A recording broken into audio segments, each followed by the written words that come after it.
Welcome to MK7 TV. రజక కులస్తులపై Congress party రెడ్డిల కిరాతక క్రూర దాడి. నాగర్ కర్నూలు జిల్లా కుమ్మర మల్లన్న జాతరలో రజక కుటుంబంపై అమానుషంగా అతి కిరాతకంగా దాడి చేసి 2 నెలల పసికందును బలి తీసుకున్న ఘాతుకాన్ని బీఆర్ఎస్ పార్టీ జిల్లా నాయకులు, రజక సంఘం రాష్ట్ర నాయకులు అంకు సురేందర్ తీవ్రంగా ఖండిస్తూ అగ్రకుల సహకారంతో అధికారం మందతో ఈ ఘటనకి పాల్పడిన నిందితులపై మర్డర్ కేసు నమోదు చేసి తక్షణమే అరెస్టు చేయాలని ప్రభుత్వాన్ని, పోలీసు అధికారులని హెచ్చరిస్తున్నాం. కాంగ్రెస్ పార్టీ రెడ్డి నాయకుల దురహంకార సంఘటనని బీఆర్ఎస్ పార్టీ జిల్లా నాయకులు, రజక సంఘం రాష్ట్ర నాయకులు అంకు సురేందర్ తీవ్రంగా ఖండిస్తున్నారు. మీరు ఇష్టం వచ్చినట్టు మా ఆడవిలను తింటున్నారు కదా, మరి మీ ఆడవిలను కూడా అంటే ఏందని ఒక గ్రూప్ లో పెట్టిండు. పాపం పిల్లని తెలియక బాబా నాయకనే అడిగిండు.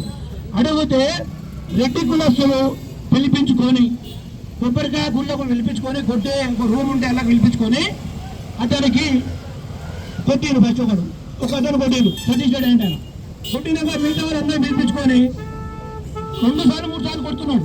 ఎందుకు ఈ పిల్లగానే టార్గెట్ చేసాడు? ఇదొక ఇష్యూ. ఆల్రెడీ 45 రోజుల కింద ఆ గ్రామంలో సర్పంచ్ ఎన్నికైనా రెడ్డి సర్పంచ్ అయినా అయ్యా మాకు కరెంటు వసూలు ఆడితే అప్పుడు ఆ గణేష్ అనే పిల్లని 45 రోజుల క్రితమే కొట్టారు. ఆ పిల్లను కూడా కొట్టిరు. అప్పుడప్పుడు ఆమె బాలంతా ఒక 15 రోజుల పుట్టిన అమ్మాయి అంతే, చిన్న పాప నడిపేది. అప్పుడు కొట్టారు. అది మనసులో పెట్టుకున్నారు. ఫస్ట్ ఆ గ్రామంలో విషయాలు తెలియదు కాబట్టి మేము గుప్తంగా గత 5 రోజుల నుంచి మా కుల సోదరులకు పోయి ఆ గ్రామానికి పోయి మేము విశ్లేషిస్తున్నాం. కొట్టి తర్వాత చంద్రకళానేమో పోయి మా కొడుకుని ఎందుకు కొడుతుందంటే ఆమెను కూడా రూమ్లో కొంచి 8 మంది కలిసి దానికి చిలవబారుతారు. అప్పుడు ఈ మౌనిక పోయి వీళ్ళు ఆడవిల్ల మౌనిక ఇద్దరు కలిసి పోయి ఆ 10 పాపను ఈ 10 పాపను చూసేది 2 నెలల బాలంతనేయా ఈ 10 పాపను చూసాను అనుకోనంటే ఆ 10 పాపను ఇట్లా కళ్ళ దగ్గర వెళ్తే తంతే పోయి ఆడబడ్డది. నిన్న కాంగ్రెస్ నాయకులు ప్రెస్ మీట్ పెట్టి 4 నెలల పిల్లలు 6 నెలల పిల్లలు 3 రోజులు చంపారు. చనిపోయింది కాళ్ళతో తన్నెడు రెడ్డి వర్గం అధికార పార్టీకి చెందిన నాయకులు కాలుతో చంపితే ఆ అమ్మాయికి రక్త ప్రసరమై 2 days తర్వాత చనిపోయింది. చనిపోతే దానికి హాస్పిటల్లో పేపర్లు తారుమారు చేయడానికి అధికార పార్టీ కొమ్ముడు కాసు ఒక MLA, local MLA Rajesh Kumar ఇప్పటి వరకు వచ్చి 10 కుటుంబాన్ని ప్రారంభించలేదు. ఒక కలెక్టర్ ప్రారంభించలేదు. ఎందుకంటే వారంతా రెడ్డిలు, ఒక అగ్రకులాల వాళ్ళను ఒక ఎస్సీ బీసీ అలాగే ఇతను చేసుకున్నది అమ్మాయిని ఎస్సీ మాదిగా అమ్మాయిని చేసుకున్నాడు. ఎస్సీ మాదిగా అమ్మాయిని చేసుకున్నందుకు ఆ గుళ్ళకు ఇద్దరు మోదరేసి అలా ధైర్యంగా వాళ్ళిద్దరిని అందరూ వీళ్ళ మిమ్మల్ని వేరే వాళ్ళని పంపించారంట టికెట్ లేకుండా. వీళ్ళకు టికెట్ అడిగితే ఎందుకు అని అడిగితే అంటే నా భార్యను ఎస్సీ చేసుకున్నందుకు మమ్మల్ని బయటరుస్తున్నారా అని అబ్బాయి అడిగింది. చిత్రబాబులు ఫస్ట్ కంప్లైంట్ చేయడానికి ఎస్ఐ దగ్గరికి ఫస్ట్ వచ్చింది. వాళ్ళందరూ వాళ్ళు రెడ్డి కింద పడి రక్తాలు మొత్తం తీసుకొని మొత్తం రక్తం పడితే బట్టలు మొత్తం ఊడ్చుకొని ఆయన బట్టలు ఆయన మొత్తం చింపుకొని చిత్రబాబుని చూడే పోలీసు వాళ్ళకి ఏంది రక్తం వచ్చింది మొత్తం ఫోటో చూసారు. ఎందుకంటే వాళ్ళు అధికార పార్టీకి ఉన్నారు నాయకులు కాబట్టి వాళ్ళ మాట వింటున్నారు. బీసీ ఎక్కడ మనకు ఏ అధికార పార్టీ వాళ్ళు ఇద్దరు పోలీసు వాళ్ళు కొమ్ములు కాస్తారు. రక్షణ అంటే జనాలకు మనకు న్యాయం జరగాలి. కానీ ఈ రోజు అధికార పార్టీ ఉన్న నాయకులకు ఎవరైనా డబ్బులు ఇస్తున్నారో వాళ్ళకే పని చేస్తున్నారు. సామాన్య జనానికి పని చేస్తలేరు వాళ్ళు. కాబట్టి ఇక్కడ వచ్చిన ప్రతి ఒక్కరికి వీళ్ళకు న్యాయం జరగాలి. న్యాయం ఆల్రెడీ అయిపోయింది, ఘోరం జరిగిపోయింది. చిన్న 2 నెలల పాప చనిపోయింది. కానీ ఇప్పుడు జరగవలసిన న్యాయం ఏంటి? 8 మందిని రిమాండ్ పంపించాలి. నేను ఎస్పీ గారు 3 రిమాండ్ పంపారు. మరి 5 మంది ఎక్కడ? 5 మందిని ఎందుకు పడుకుంటున్నారు అంటే సీఎం సంబంధించిన వాళ్ళు ఉన్నారట, ఎమ్మెల్యే సంబంధించిన వాళ్ళు ఉన్నారని, ఎమ్మెల్యే సంబంధించిన వాళ్ళు ఉన్నారనా. ఇలా జిల్లా నాయకుడు వంచుకృష్ణ గారు వచ్చి మీటింగ్ పెట్టారు. 4 నెలల పిల్ల 3 నెలల తర్వాత చనిపోయారు అంటారు. అయ్యా వాళ్ళ 2 నెలల అమ్మాయి చనిపోయిన అమ్మాయి చిన్న పాప కాలుతో తంతేనే 2 రోజుల పాపం ఆ అమ్మాయి పాలన చేయలేని పరిస్థితి. ఏడ్చి అమ్మాయి వీళ్ళని చూస్తే వీళ్ళు తట్టుకోలేక హాస్పిటల్ చేంజ్ చేస్తారు. చేంజ్ చేస్తే డాక్టర్ అడిగింది అమ్మాయికి ఏమైనా ఏంటా నిన్నమన్నా బాగానే ఉండదు అంటే వీళ్ళు అక్కడ జరిగిన ఇష్యూ చెప్పారు. ఇట్లా కాళ్ళతో తన్నిండు తంతే అప్పటి నుంచి కంటిన్యూగా ఏడుస్తుందని చెప్తే అమ్మాయికి లోపల చెప్తున్నారు. సిఎస్పీ గారు చెప్తున్నారు అమ్మాయికి చిన్న గాయం కూడా లేదు. అమ్మాయికి చిన్న గాయం లేదంటే అమ్మాయికి రక్తం వచ్చినట్టు ఏం కొట్టేవారు. అంటే అమ్మాయికి లోపల దెబ్బలు తాగి లోపలనే రక్తప్రసరణ అయ్యి అమ్మాయి చనిపోయింది.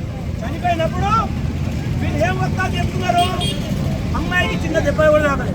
మన ఇంట్లో అమ్మాయి చనిపోతే ఎలా చెప్తారా? మన ఇంట్లో ఏమైనా ఘోరం అయితే ఎలా మాట్లాడతారా? చెప్పండి ఆఫీసర్స్. సీఏ గారు మొన్న 19 తారీఖు 20 తారీఖు అందరు ప్రజాసంఘ నాయకులు విశ్వనాథ్ మహారాజ్ సార్ గారు డిఎస్ గారు అన్ని ప్రజాసంఘాలు వచ్చినప్పుడు ఏం చెప్తున్నాడు, తెల్లారినాక నిన్నటికి అరెస్ట్ చేస్తున్నాడు. అరెస్ట్ చేసిందా?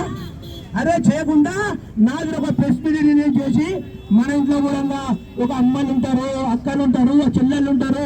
మన ఇంట్లో ఇలాంటి ఘోరం జరిగితే ఊరుకుంటారా? అధికార నాయకులకు కూడా విజ్ఞప్తి చేస్తున్నా, పోలీసు వాళ్ళకు కూడా చెప్తున్నా, మీ ఇంట్లో చిన్న పిల్ల ఉండేలానే చేస్తారా? డబుల్ బెడ్రూమ్ ఎవరికి కావాలి? Double bedroom already double bedroom వస్తే ఆ ఊరిలో వాళ్ళకు డబుల్ బెడ్రూమ్ వచ్చింది. డబుల్ బెడ్రూమ్ వస్తే కట్టకుండా వాళ్ళని ఆపేసి వాళ్ళని ఇబ్బందులు పాలు చేస్తున్నారు.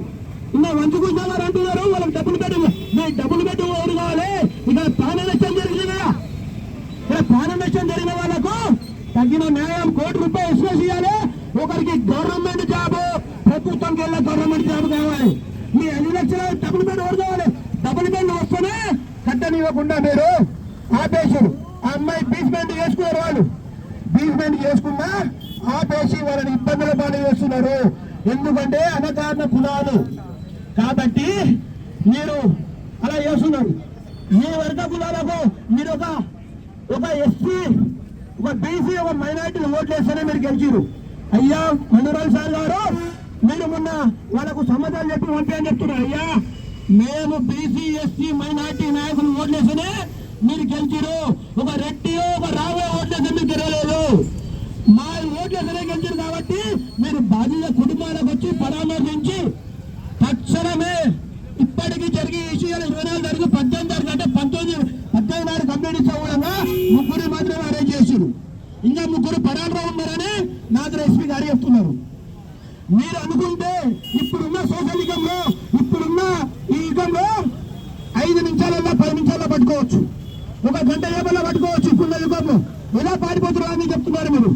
ఇలా మీరు అనుకుంటే కాదా? అంటే మీకు ఫోన్లు వస్తున్నాయి సీఎం గారి నుంచి అదే చేయదని. అంటే అదే ఒక మీకు రెడ్డి నాయనుకో, రావు నాయనుకో జరుగుతాయి అనుకుంటున్నారా?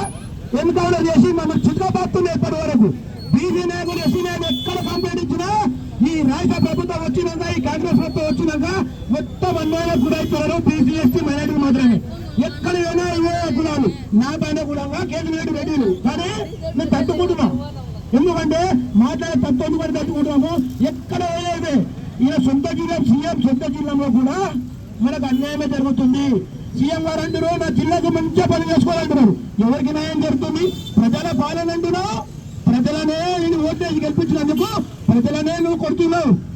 దళిత కుటుంబాలకు నువ్వు కేజీ నెట్టిస్తున్నావు. మీ కులాస్తులతోనే అక్కడ కులాలైనకు కొట్టిస్తున్నావు. కానీ ఎవరికి న్యాయం చేస్తున్నావు? ఎవరికి పని చేస్తున్నావు అండి? తక్షణమే ఈ రోజు 10 మందిని అరెస్ట్ చేయాలి, 8 మందిని అరెస్ట్ చేయాలి.